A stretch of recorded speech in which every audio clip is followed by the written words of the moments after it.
Where you see this whole town swept away. This is the town of Rikuzentaka. There were 24,000 people here, and look at the way every house is just being washed away. And look at the building in the front, and see what happens as this wave of water, which in some places is up to 10 metres high, hits the building.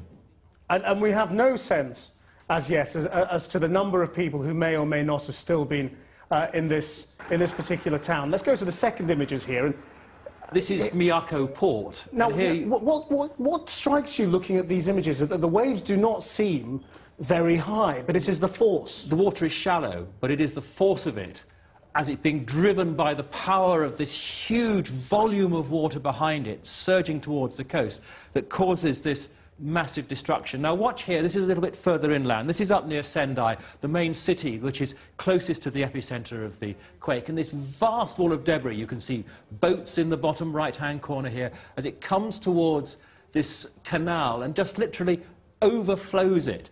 And it's this debris which is the really most dangerous part of this, because anything in the path of the debris gets smashed to pieces by all the wreckage.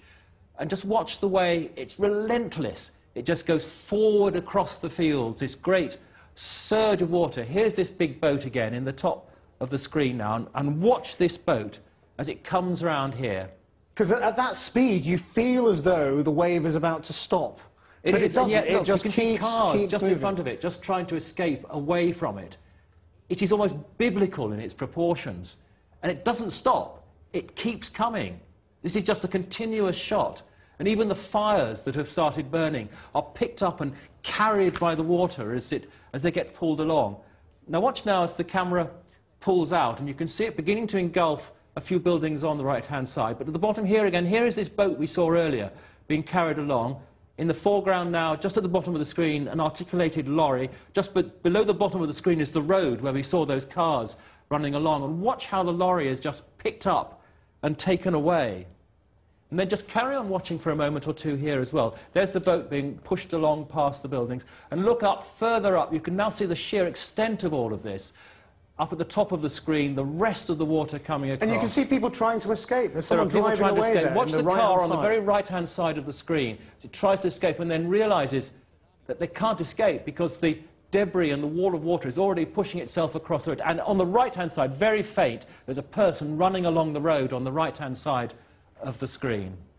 It is quite an extraordinary sense of just the way that this tsunami just floods in and doesn't stop. It just goes on and on and on, utterly terrifying. And this is why we have very little sense of the actual casualty rate. Let's go to the next really striking image today, this whirlpool effect created what seems out at sea. This is quite extraordinary. It looks, in fact, far worse than it really is, but it's what happens when the tsunami and the wave of water hits the coast and you get swirls and eddies coming round.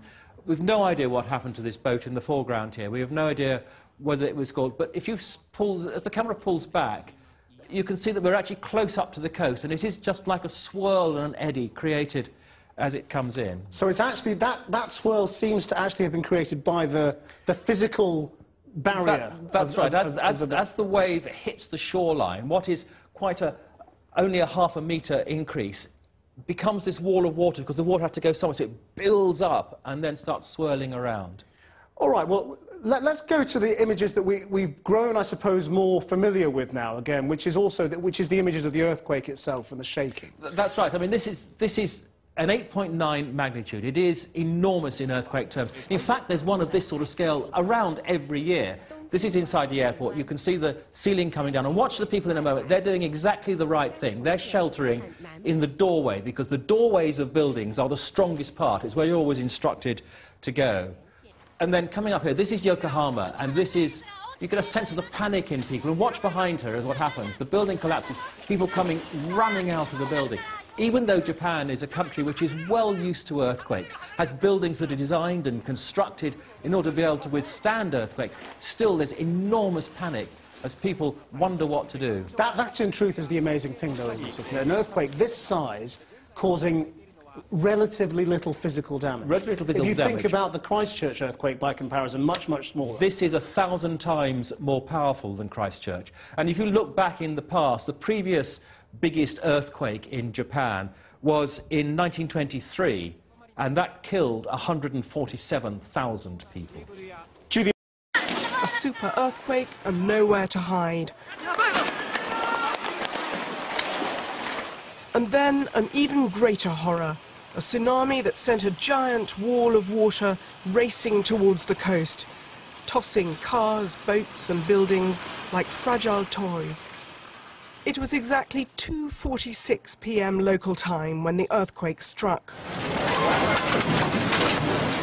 This was in the local government office in the city of Sendai, close to the epicenter. Papers, furniture, nothing was safe. This was the local air terminal where the ceiling collapsed. As far as hundreds of miles south in Tokyo, offices, homes and shops shook and rocked, leaving some people in tower blocks trapped without escape. When it really started to get quite serious, the shaking, at that point I just thought, you know, I could possibly die now. I mean, this is, you know, I don't know if I can get down the stairs in time to reach the bottom floor. And then I also had my wife like screaming down my ear because she was working in one of the buildings in Tokyo. For those living by the coast, worse was to come. The 23-foot tsunami triggered by the quake reached the shore with terrifying speed. Boats broke away from moorings, splintering as though made of matchsticks. Whole buildings collapsed into the water. These images from Japanese TV show the terrible power of the water, sweeping away whole shipping containers and crushing buildings like tin cans.